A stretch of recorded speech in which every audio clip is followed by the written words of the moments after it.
The soft hum of traffic echoed through the quiet streets of Portland, Oregon, as Ethan Miller stood at his small apartment window, coffee in hand. Outside, the rain had begun to fall again. Steady, patient, endless, like the rhythm of his life. At 42, Ethan had grown used to this routine. He woke up at 6:30, brewed a single cup of coffee, and sat at the same spot by the window before heading to his job at a hardware store downtown. His life had shape but no color, lines without texture. When he was young, he had promised himself something different. He used to dream of designing homes, not just selling the tools that built them. He wanted to travel, to drive down long highways with music blasting, to have a family waiting when he came home. But somehow, the years folded in on themselves. One missed opportunity led to another, and soon, the future he imagined had quietly vanished. His friends had moved on, marriage announcements, baby pictures, weekend barbecues in their backyards. Ethan had learned to smile for them. He congratulated them, liked their posts, even sent gifts. But when he came back to his empty apartment, silence always greeted him first. He turned from the window and caught his reflection in the glass. His dark brown hair was thinner now, peppered with gray. Lines marked his forehead, the kind that came from years of quiet endurance rather than laughter. "Is this it?" he whispered to himself. The words lingered in the air. At work, his colleagues were kind but distant. He wasn't the guy people invited out for drinks or asked about weekend plans. He was steady, reliable, invisible in the best and worst way. That evening, as he locked the store doors and stepped into the cool drizzle, the city lights blurred through the rain. People passed him, couples holding hands, parents guiding children, friends laughing under umbrellas. He walked alone, his steps steady but heavy. He stopped at a small diner on Burnside Avenue. It was his usual spot. Red vinyl booths, coffee that was never quite fresh, and a waitress named Maggie who always smiled even when she was tired. "Long day?" she asked, setting a steaming mug in front of him. "They all kind of blend together," Ethan replied with a half smile. Maggie nodded knowingly. "That's life for most of us, huh?" Ethan looked around the diner. A young couple sat by the window, sharing a slice of pie and laughing softly. Across from them, an older man read a newspaper, glasses sliding down his nose. It was ordinary, but something about it made Ethan ache.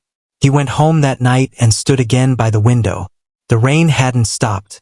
He thought about how long he had been waiting for something to change without ever making a move.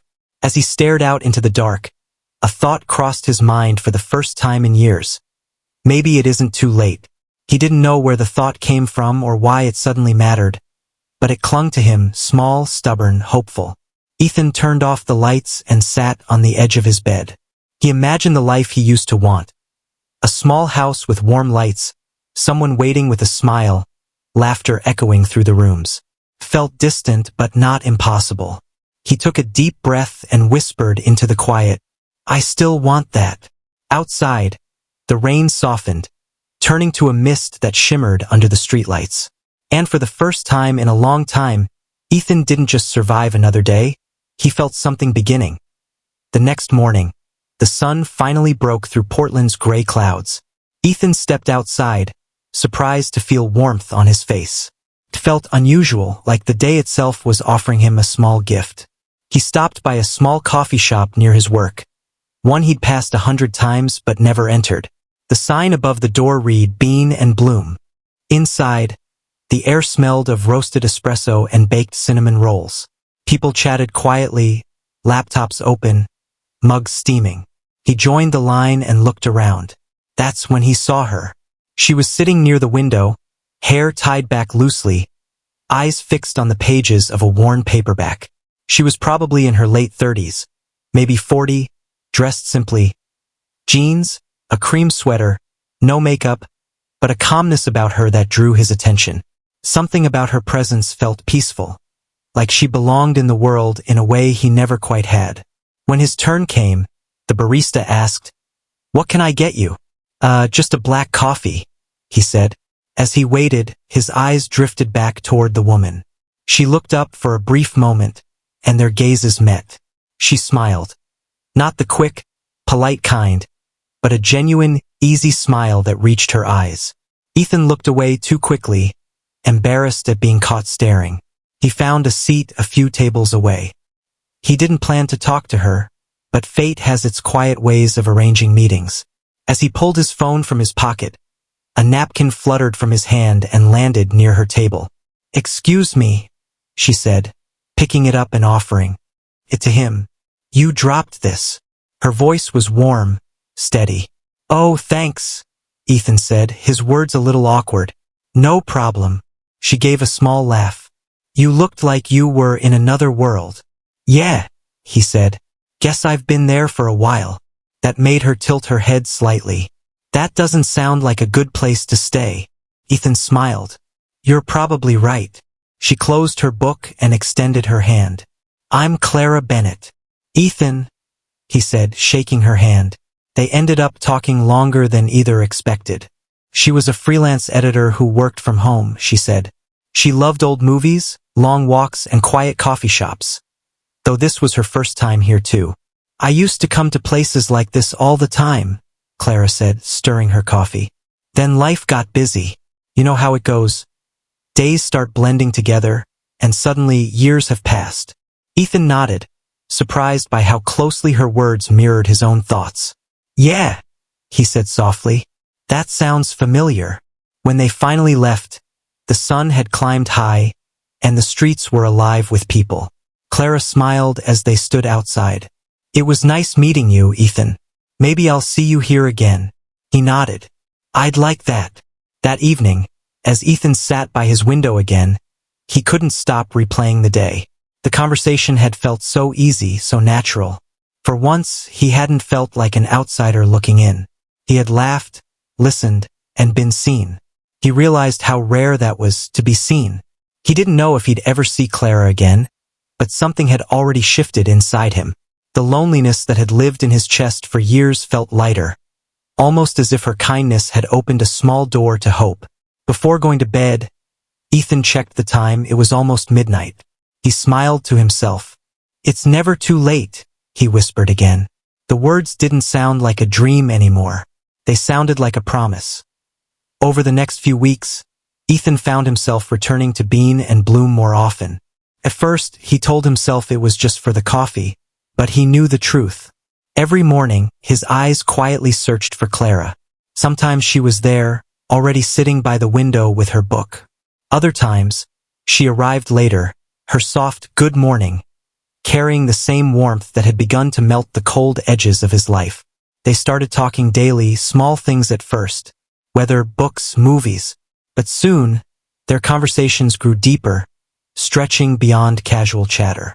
She told him she had once been married, a short, painful marriage that ended years ago. She tried to move on, but the loneliness lingered like an echo. "I thought I was done hoping," she said one morning, gazing at the sunlight on her coffee cup. "But then I realized hope doesn't die. It just gets quiet until someone wakes it up again." Ethan didn't know what to say, but her words settled in his heart. One Saturday, Clara invited him to join her for a walk through Forest Park, a sprawling maze of trails and towering evergreens at the city's edge. The morning air smelled of pine and earth, the path wet from last night's rain. They walked side by side, their shoes crunching softly over gravel. "You know," Clara said after a while, "I used to come here when I felt lost. It reminded me that life keeps growing, even after the storm." Ethan smiled faintly. "I think I forgot that part." Say looked at him. "Maybe you just needed someone to remind you." They stopped at a clearing overlooking the river. The city skyline shimmered in the distance, washed in gold light. Clara turned toward him. "What did you want to be when you were younger?" she asked. Ethan laughed softly. "I wanted to design houses. Big ones. Beautiful ones. I even studied architecture for a year. But then, things got complicated. My dad got sick.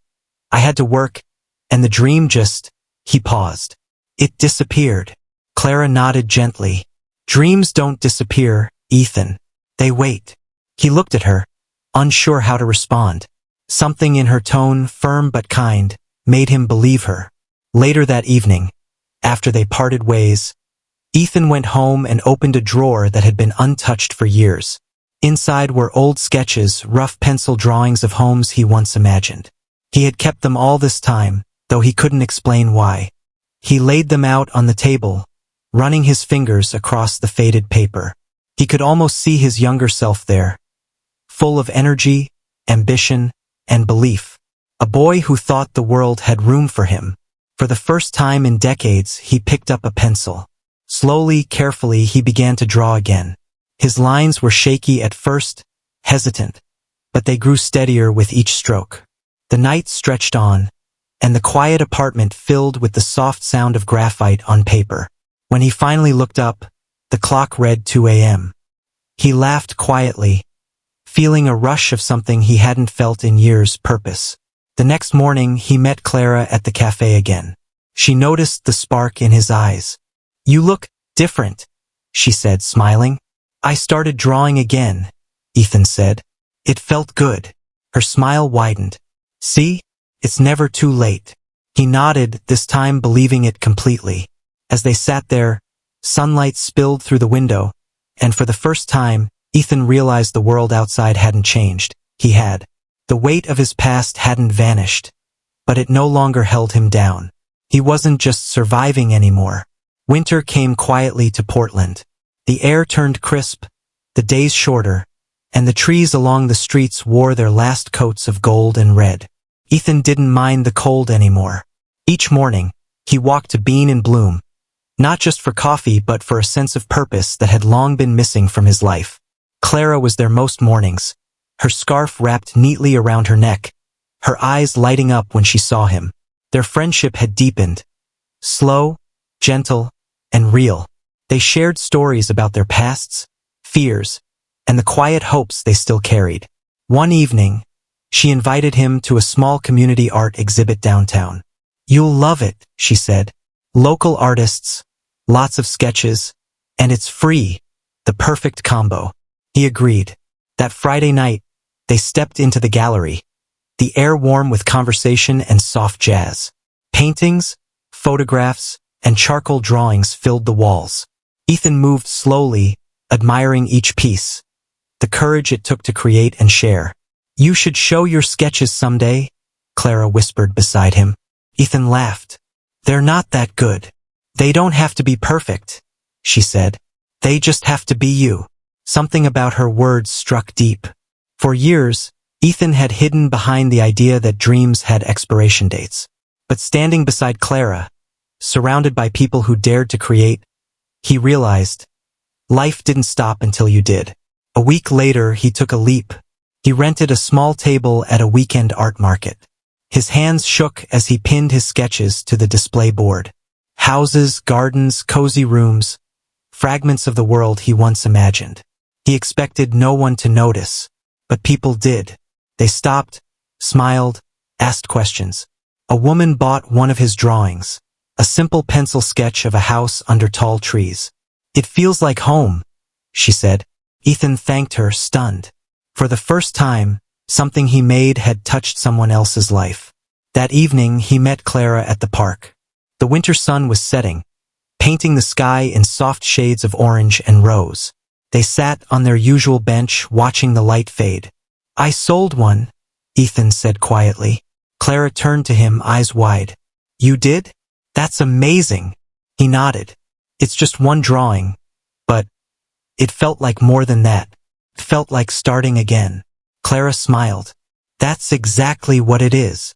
Silence stretched between them, comfortable and full. Then Ethan spoke again, his voice low but certain. "You know, for a long time, I thought I'd missed my chance at happiness. But now I see. Maybe happiness isn't something you find. Maybe it's something you build."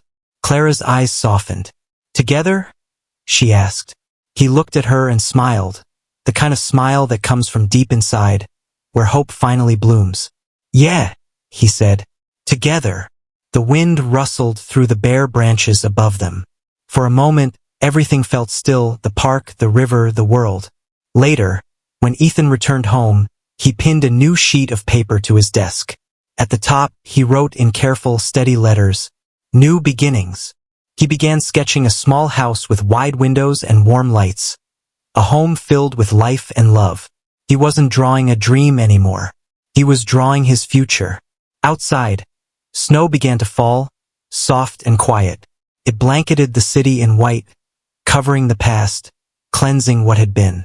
Ethan looked out his window, smiling to himself. The years he had once called wasted now felt like steps leading here, to this moment, this peace, this chance. Truly was never too late.